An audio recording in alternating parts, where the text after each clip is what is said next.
Present. Okay, we're going to call the special meeting back to order. Finished with executive session. Doing it post or campus copies. Don or Trevor, can one of you give a quick, Sure. just a 2-minute on what the item is? What we have before council tonight at this special meeting, we wanted to take action on this tonight, is an agreement between ourselves and the surety company for Columbia River Construction on the Force Main 4 project. Unfortunately, we've had to default Columbia River Construction out of this project because of certain legal factors. And that means their surety company steps in and takes over for any liabilities that they have. And so this agreement is an agreement between ourselves and the surety company specifying what their additional responsibilities are going to be. There's some corrective work that has to be done, and the surety company's already hired a contractor to do that, but they need to have this agreement signed to move ahead. So that's the basic plan, is to get the authority for the mayor to sign the agreement and move ahead. What's your recommended action? My recommended action is to make a motion to authorize the mayor to sign a agreement with Developer Surety and Indemnity Company regarding the CRC, or regarding the Pump Station 4 contract. So moved. Second. Okay, I've got a motion and a second to authorize the mayor to sign the agreement between the city and CRC's surety company in regards to the number 4 force main.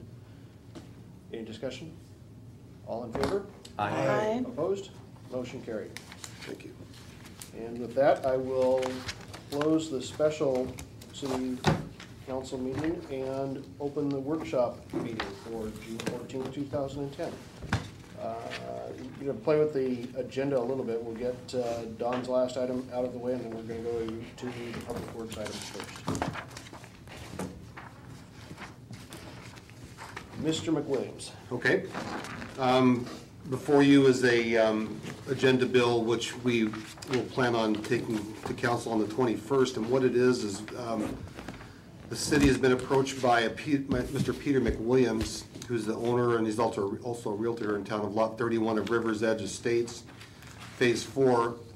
He wants to have an alternate easement given to him, or an alternate access over adjacent city property for access to Lot 31. If you are familiar with the area, the easement that he has, or the access he has, is almost straight up right now. It's very difficult. And so what we were able to do with him is negotiate a deal where he would deed to us the eastern 40 feet of his lot, so that we would have a city road that would serve another subdivision which is north of there. So it's actually a very favorable deal for the city, I think. Trevor, I think you agree with that too. It's Yeah. The access is not any big deal at all. It's just a really easy way for him to get in there, and the access they had previously is just not.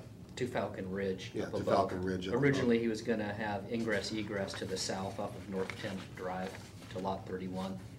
They wanted to access the northern portion as far as developing the site for review. On the east side of his property, Lot 31, we've got existing utilities. We've got a high-pressure water main and sanitary sewer in there. So I think it's a pretty fair deal. Both it helps him, and it also is a good deal for the city too.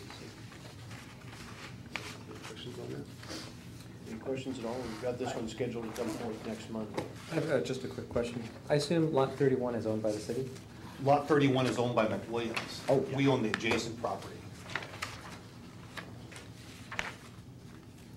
He's going to be deeding us if this all works out, and I hope it will, he's going to be deeding us the eastern 40 feet of his Lot 31 to tack on to our property, which is adjacent there.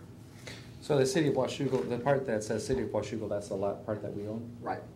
Okay, and the shaded part is the part that we're talking about? That's where the easement would be, right? And then we get the access, or the right-of-way access down below? On Right, the eastern down side below of Lot 31? Okay, Correct. thank you. Don, so that 25 years from now, do we have to have this surveyed so that we don't find out in 25 years that, It's all going to be legal, surveyed, the whole deal is going to go through title. and he pays for that? He's already done the title, or excuse me, he's got the legal description, he's provided that for us. And the title insurance, I'm not sure if that's something maybe we'll split or something, but The reason I ask is we every once in a while, 25 years ago, something was. Yeah, we want to do it the right way, so that Clean there's a this. trail that people can look at in county records and say, yes, this is the way it is. So there are some issues in terms of some liens on this property that we have to iron out. Hopefully we'll have that taken care of by next week. Excellent, thank you. Rubber. 6-year transportation improvement plan. It's that time of year again. We update it on an 6 years annual. already? Yeah, we update it on an annual basis. So here is the packet from last year, which was actually a resolution in June with both the pedestrian and major roadway for 6-year transportation. So we're, at this point, requesting that a public hearing be set with the full notification requirements. The public hearing wouldn't take place until July 19th. So the intent at this point is to work this through the Public Works Committee as far as the way projects fall right now. Obviously, we've still got the pedestrian tunnel on there, East Street Road Diet, updating the numbers between staff and the committee, and then bringing it back to workshop on the 12th for council. But in the meantime, even though the spreadsheets say 2008, it was 2009 via Resolution 973. And then you see the prioritization for both bike ped projects and then major roadway. So we'll be working through that. Any specific questions on that? We are, or within the budget for 2010, we do have it budgeted to do a full-blown capital facilities plan, transportation capital facilities plan update. We're in the process of drafting that RFP currently to get that out and get some proposals from consultants to help us out with that. Typically, with a facility plan, staff updates that routinely throughout the year. With our staffing levels, we haven't done that. We did the full-blown update in 2005 with Parsons Brinckerhoff. That was one of the first deliverables for previous Public Works Director Scott Sawyer when he came in, was to establish that transportation facility plan.